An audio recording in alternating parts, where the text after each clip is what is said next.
All right, welcome back everybody to another episode of the Science of Golf Performance podcast. Today, I want to talk to you about a very common thing I see with a lot of golfers coming in here is pain in the elbows. And this can be either elbow, lead or trail side, but just general pain that makes it hard to golf, makes it difficult to golf and uncomfortable to golf.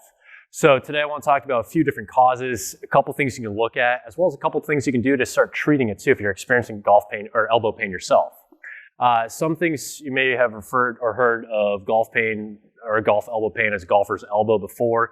That's usually referring to the middle elbow or medial elbow. It's also called medial epicondylitis. But with that in mind, there can also be issues on the outside of the elbow. So I'm going to be talking about both today. So first of all, a couple really common causes.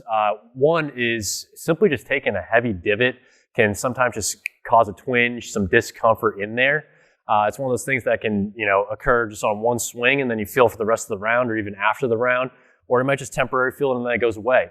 But especially when it becomes more chronic, becomes more, feeling overnight for a few weeks, that's when it becomes more of a problem, makes golfing a little bit more difficult, even decrease the fun of the sport in the first place.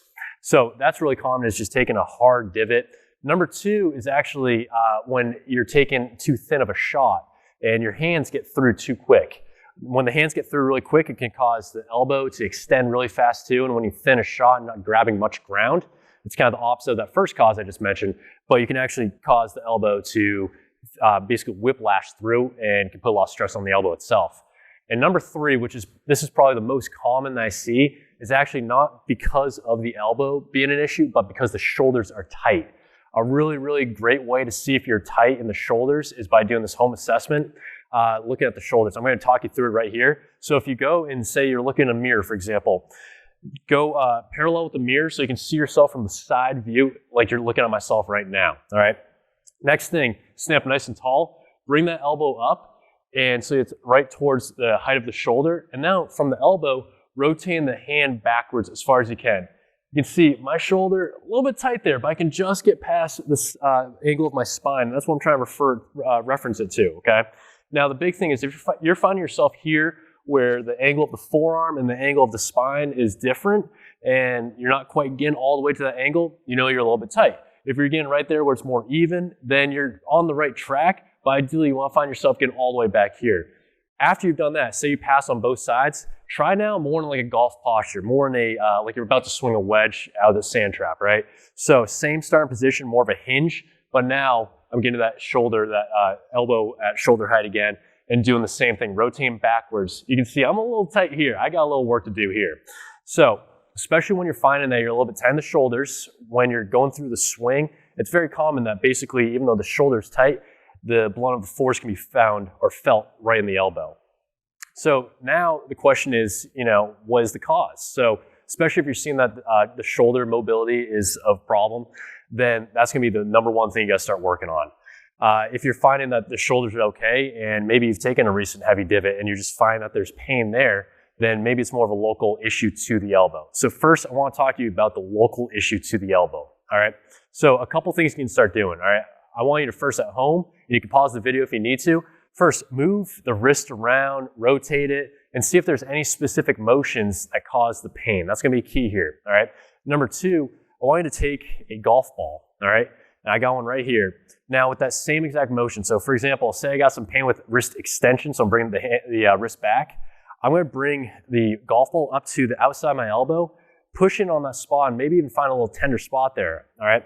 While I'm pushing on that spot, I'm going to work on the same motion and see if that'll help it out, all right? Then number two, it's the same thing if it's on the middle of the elbow or the inside of the elbow, all right? So say again, wrist extension is a problem. I'm going to place the ball right there and work on the same motion for about 30 seconds here, all right? So that's talking more local to the elbow itself. Now, if you're finding that you have a shoulder deficit, it's just tight in the shoulder there, then now you're going to want to focus more on the shoulder itself. So one release I love doing for mobility is a muscle in your armpit called the subscapularis, all right? This is a rotator cuff muscle, and it's a very common one that causes tight external rotation, this motion right here. It's an internal rotator, so think when an internal rotator is tight, it's going to pull you away from getting to the external rotation. So I got a golf club here. I'm going to show you how to work on that yourself at home, all right?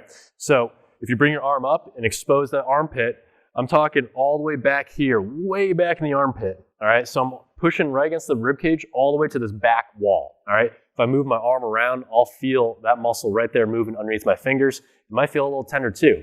Now think where your fingers are right now, that's where I want to take this golf club and place the grip end right there. All right, now bringing the arm down, I'm going to pull in on that spot and work on that muscle itself.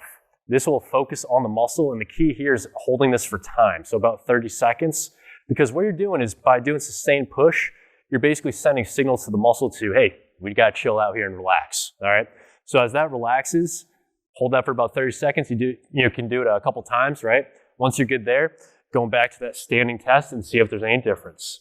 I hope these help, and if you have any questions about golfer's pain in general, please feel free to reach out, power4success.com. Please leave a like and a comment, and feel free to subscribe. Thanks.